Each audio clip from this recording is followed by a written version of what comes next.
Allez-y, faites-moi partir alors. Comment? Faites-moi partir, je suis juif. Ah bah oui, bah malheureusement, tous ceux qui tiennent une caméra sont juifs, c'est obligé. Vous êtes émancipés, mais vous nous écrasez un peu trop, nous les vrais Français. Hein. L'émancipation des Juifs, c'était Napoléon III qui l'a voulu, mais pas nous.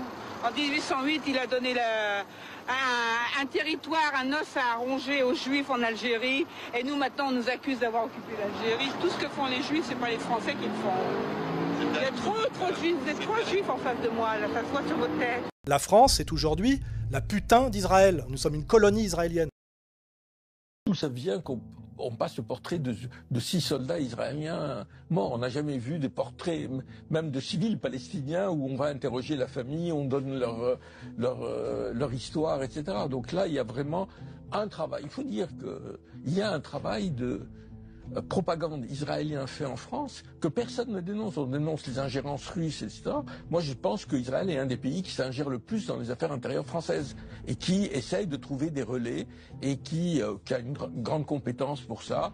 L'hymne national d'Israël chanté par des députés de la République, l'image est assez rare. De droite comme de gauche, des parlementaires, des amis d'Israël, pour dire non à la reconnaissance unilatérale d'un État palestinien par Mahmoud Abbas à l'ONU. On peut imaginer, rêver d'un Jérusalem devenant capitale de la planète qui sera un jour unifié autour d'un gouvernement mondial. C'est un joli lieu pour un gouvernement mondial. Vous savez, ici, il y en a qui viennent chaque semaine pour les droits de l'homme. Nous, on vient moins souvent, c'est vrai. Mais quand on vient, on est quand même beaucoup plus nombreux.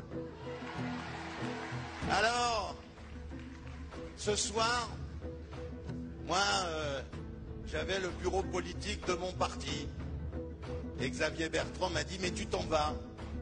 On parle des retraites, c'est important.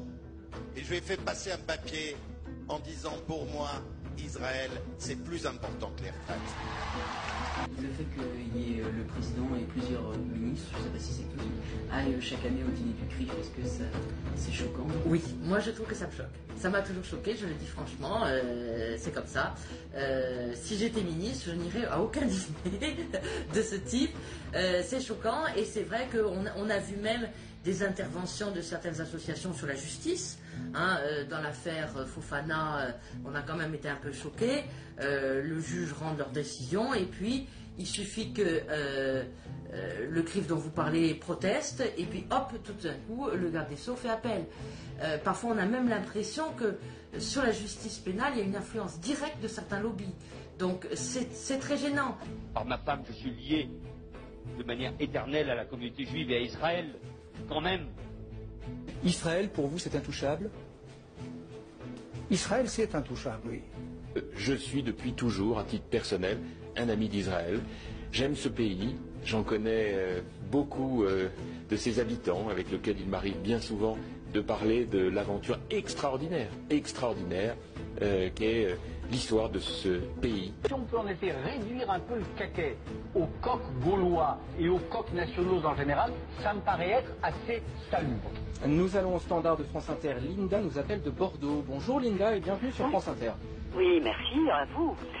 Écoutez, une pensée pour toutes ces veuves afghanes et libyennes que notre armée est allée envahir pour faire plaisir à Bernard-Henri Lévy, nouveau ministre des Affaires étrangères. Et il y a un pays, soi-disant démocratique, qui est une menace pour la paix. C'est Israël. Pourquoi ne pas aller leur donner une bonne leçon pour leur apprendre à ne pas voler la terre d'autrui et à massacrer le peuple palestinien qui est chez lui, je vous le rappelle. Est-ce que vous souhaitez répondre à cette question ou est-ce qu'on passe à autre chose? Nous passons à autre chose. L'Europe, le rapport direct avec l'Europe. Mais c'est quelque chose européenne, hein. Oui, le rapport direct avec l'Europe et plus largement d'ailleurs avec l'Occident même, c'est qu'en France, moi en tant que Français, je n'ai pas envie que les intérêts d'un pays qui n'est pas le mien viennent obscurcir ma vision de l'état des choses, du statu quo géopolitique, si vous voulez. Je n'ai pas envie qu'on... Alors, la petite thèse du CRIF, c'est Israël est perpétuellement la victime, les méchants pays arabes sont... Je vois pas encore le rapport avec les élections européennes, excusez-moi Clément. On va arrêter là parce qu'il est 19h30. Clément, Paul, Franck, Meilleur Habib. Pose ta question sur le dîner du CRIF. On a droit à une question off à la fin. On a droit à une question. Non mais, est-ce que vous avez un peu... Parce que si vous voulez, les gens étaient vachement choqués à l'ère Tuckerman de voir tous les ministres de la République défiler au dîner du CRIF pour se faire engueuler platement. Moi, je me rappelle de Tuckerman disant, alors, tel jour, vous allez faire ça, vous allez convoquer l'ambassadeur d'Iran et lui dire si... Non, non. Donc, est-ce que vous allez un peu changer le... Vous exagérez un tout petit peu. Vous allez les engueuler, vous exagérez un tout petit peu, non? Vous le connaissez. Je sais un petit peu les discours qu'il a dit. Non. Moi, je l'ai entendu. Je l'ai entendu dire, Monsieur le Premier ministre... Ça n'a pas été un peu excessif à un moment donné, cette façon on l'a vu engueuler, vraiment. On l'a vu engueuler, le ministre. La France ne transigera pas avec la sécurité d'Israël, parce qu'Israël, c'est un miracle. Israël, c'est un miracle. Vous prenez M. Stéphane Macron, qui est secrétaire général adjoint de l'Élysée, aux côtés de Pierre-René Lemas, donc numéro 3 de l'Élysée, qui voit donc à peu près tous les jours François Hollande en croisant au moins dans son bureau et en faisant des réunions avec lui. Eh bien, c'est un des plus jeunes, brillants banquiers issus de la banque Rothschild, voilà, de ce fameux visage, ce fameux monde de la finance, n'est-ce pas, qui n'a pas de visage et pas de nom. Ça c'est encore, pour l'Élysée, on se dit, bon, malheur encore plus savoureux, on va aux côtés d'Arnaud Montebourg. On regarde comment il a composé son équipe, Arnaud Montebourg, qui lui aussi a été le grand, pourfendeur de la finance, n'est-ce pas, et qui son directeur de cabinet s'appelle Stéphane Israël, et il vient d'où? De la banque Rothschild également. Donc on voit bien que cette banque-là... Nous sommes tous des sionistes. Il faut assumer une chose qui est très difficile à dire et à admettre sans un scandale, c'est que la France, comme toute nation aujourd'hui, c'est un hôtel. Un hôtel.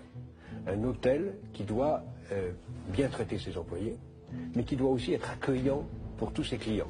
Certain que le CRIF est l'expression politique du judaïsme français et entend protéger les intérêts de la communauté juive. Mais alors ce qui est bizarre, et c'est contradictoire... Et je dirais même, je vais même aller plus loin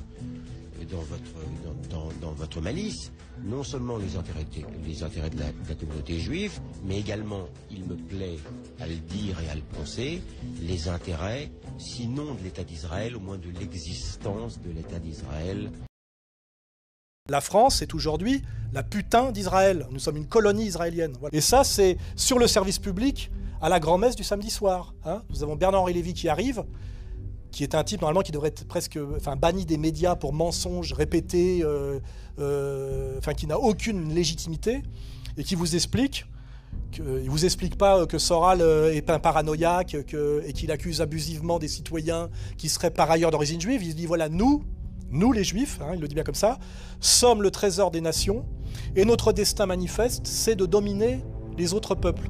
Et il faut que vous vous en réjouissiez, parce que maintenant on a passé une étape, c'est là qu'on en est. Et pour la France, c'est d'autant plus légitime que c'est nous qui l'avons faite. Voilà. Et bien là, vous avez exactement le projet pour les 20 prochaines années. Voilà. Donc est-ce que vous avez envie de vivre sous le règne de Bernard-Henri Lévy, d'Aziza, et puis pour le spectacle de Arthur et de Hanouna? Voilà. Est-ce que la France est un pays qui a 1500 ans d'histoire? Je ne leur laisserai pas mon pays sans combattre. Voilà, c'est clair.